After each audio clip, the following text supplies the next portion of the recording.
then you have, you're begging for work, so to speak, in the beginning when you're building a program and nobody really knows why you're there, what you're doing, to then you have to, like, how do I say no? Because I have too many people asking me for too many things at once. So it's a great problem to have, but I think it's taking those moments and really like jumping on them. Don't wait for a request. Just Hmm. pay attention to what's going on around you and take the opportunity to kind of show off really what the capabilities of you, your team, and your tools can do.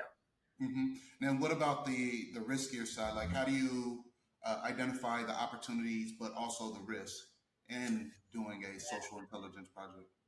Sure. I mean, I will say this, like when I first joined First Republic Bank, and social media in general was very new to the organization. And so we were not, as a team, very popular. There was a lot of, what are these people doing here?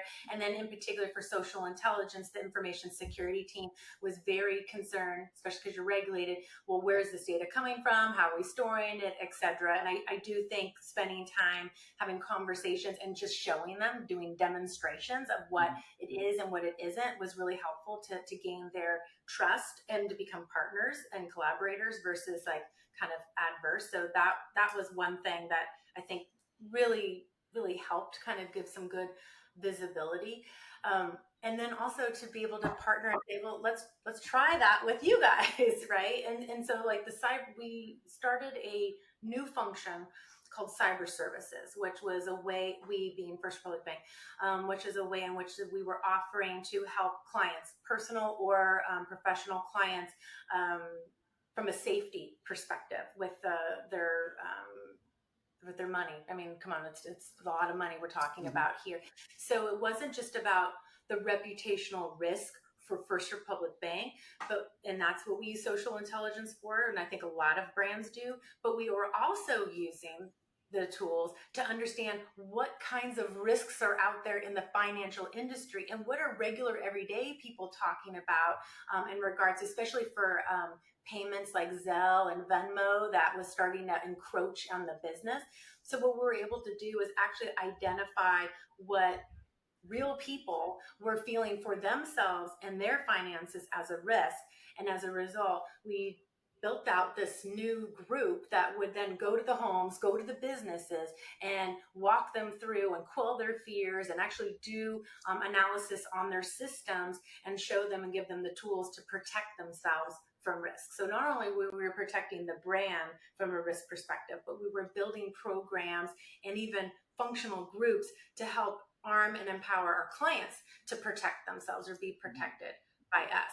And then I think you can also look at the reputation risk part of it. Is that I think a lot of people wait until there's like this volume spike, right? Like, oh, something bad's happening, right? Something good or something bad. And so it's always that spike. Well, Khalil, you and many people who might be listening to this will go, oh no, here she goes. She's going to say that again, but I'm gonna, because it's an analogy that is true 15 years ago as it is today. Hmm.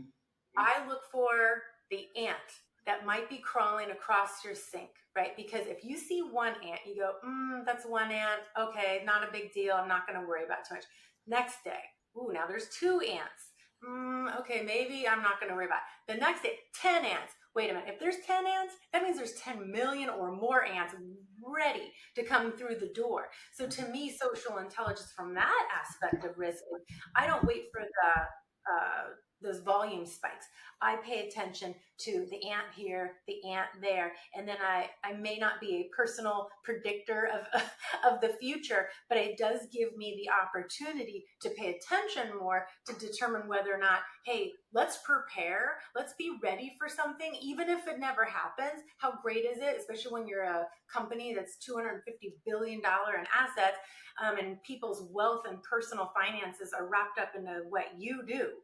It's really a great opportunity to take social intelligence and say, hey, we can nip this in the bud. We can course correct. We can save time. We can save money. We can protect the brand. We can protect our clients. We can protect their future with just paying attention to those little things. So like, I know that was probably more answered than the No. question, but Yeah.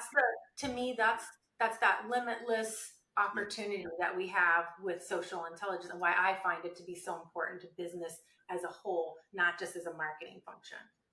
I really love the direction that this happens. This is like the second or third episode where my questions kind of funnel right in. And I think you alluded to some of the things that can be answered in this next section. And I think you're going to like this next section. It's really going to help showcase your stuff. But you mentioned, building up that track record as that social listening person or that person that is trying to implement a social intelligence practice at your company and getting a seat at that table, right?